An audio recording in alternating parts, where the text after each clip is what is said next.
मागील भागात आपण म्युच्युअल फंडचे स्ट्रक्चरनुसार दोन प्रकार बघितले, ते म्हणजे ओपन एंडेड फंड आणि क्लोज एंडेड फंड. आता या भागात असेटनुसार म्युच्युअल फंडचे प्रकार बघूया. असेटनुसार म्युच्युअल फंडचे प्रामुख्याने तीन प्रकार आहेत: इक्विटी फंड, डेब्ट फंड आणि हायब्रिड फंड. सर्वात पहिले इक्विटी म्युच्युअल फंड बघूया. इक्विटी म्युच्युअल फंड म्हणजे स्टॉक मार्केटमध्ये जे इन्व्हेस्ट करतात ते फंड. इक्विटी फंडचे साधारण 8 वेगवेगळे प्रकार आहेत, जसे की large cap fund, mid cap fund, small cap fund, sector fund, diversified fund, thematic fund, ELSS, dividend yield schemes. Large cap fund ज्या कंपन्यांची मार्केट कॅपिटल 1 लाख करोडच्या वर आहे त्या कंपन्यांमध्ये इन्व्हेस्टमेंट. मिड कॅप फंड ज्या कंपन्यांची मार्केट कॅपिटल 5,000 करोड ते 1 लाख करोडच्या दरम्यान आहे त्या कंपन्यांमध्ये इन्व्हेस्टमेंट.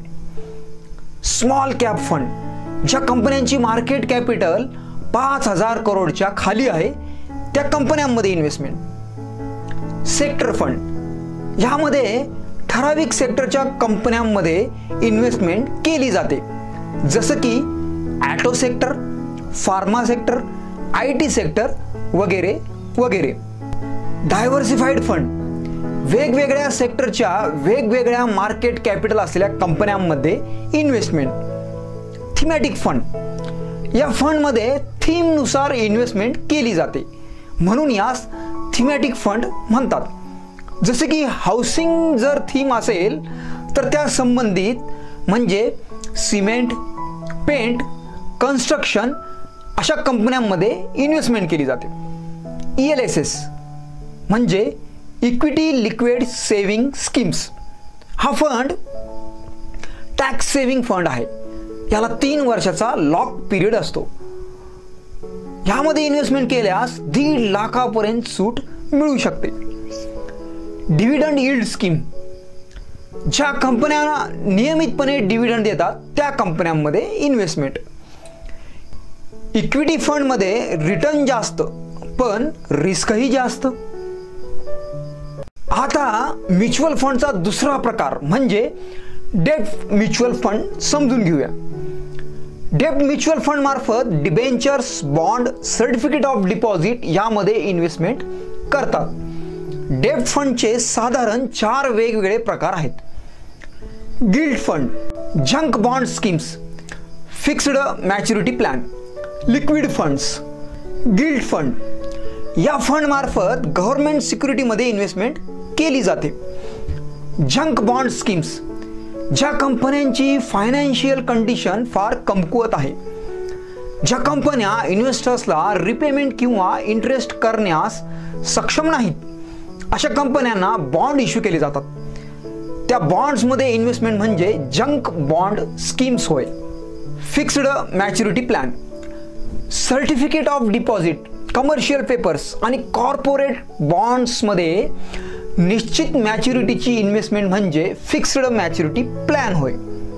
लिक्विड फंड्स मनी मार्केट म्हणजे certificate of deposit, term deposit, treasury bills आणि कमर्शियल पेपर्स यामध्ये केलेली इन्व्हेस्टमेंट म्हणजे लिक्विड फंड्स होय. डेब्ट फंडमध्ये रिस्क कमी पण रिटर्नही कमी. म्युच्युअल फंडचा तिसरा प्रकार म्हणजे हायब्रिड फंड. हायब्रिड फंड म्हणजे जे इक्विटी आणि डेब्ट या दोन्हीत मिळून इन्व्हेस्टमेंट करतात. हायब्रिड फंडचे 3 प्रकार आहेत: monthly income plan, balanced fund, arbitrage fund. Monthly income plan यामार्फत साधारण 65% आसपास इन्व्हेस्टमेंट ही डेब्ट फंडमध्ये आणि 35% इन्व्हेस्टमेंट ही इक्विटीमध्ये केली जाते. बॅलन्स्ड फंड यामार्फत साधारण 65% आसपास इन्व्हेस्टमेंट इक्विटी तर 35% इन्व्हेस्टमेंट डेब्टमध्ये केली जाते. इक्विटीमधील इन्व्हेस्टमेंट जास्त रिटर्न देऊ शकते तर डेब्ट रिस्क कमी करते, म्हणून याला बॅलन्स्ड फंड्स म्हणतात. आर्बिट्रेज फंड इक्विटीमधील एखाद्या शेअरच्या कॅश मार्केट आणि डेरिव्हेटिव्ह मार्केटमध्ये आर्बिट्रेज म्हणजे खरेदी विक्री करून फायदा मिळविला जातो. यातही साधारण 65% आसपास इन्व्हेस्टमेंट ही इक्विटीमध्येच केली जाते. अशा पद्धतीने आपण या भागामध्ये असेटनुसार म्युच्युअल फंडचे प्रकार बघितले. तरीही काही अडचण असेल तर शॉर्टमध्ये पुन्हा बघूया. पुढील चार्टमध्ये समजून घेण्यास सोपे जाईल. म्युच्युअल फंड्स मुख्य स्ट्रक्चरनुसार ओपन एंडेड, क्लोज एंडेड. असेटनुसार इक्विटी, डेब्ट, हायब्रिड.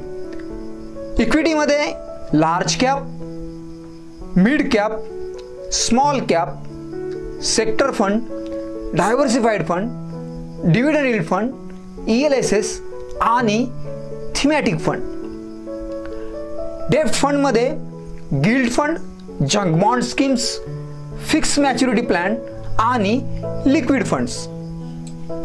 हायब्रिड फंडमध्ये monthly income plan, balanced fund आणि आर्बिट्रेज. या सर्वांमध्ये ओपन एंडेड आणि क्लोज एंडेड फंड्स असतात. शक्यतो ओपन एंडेड जास्त.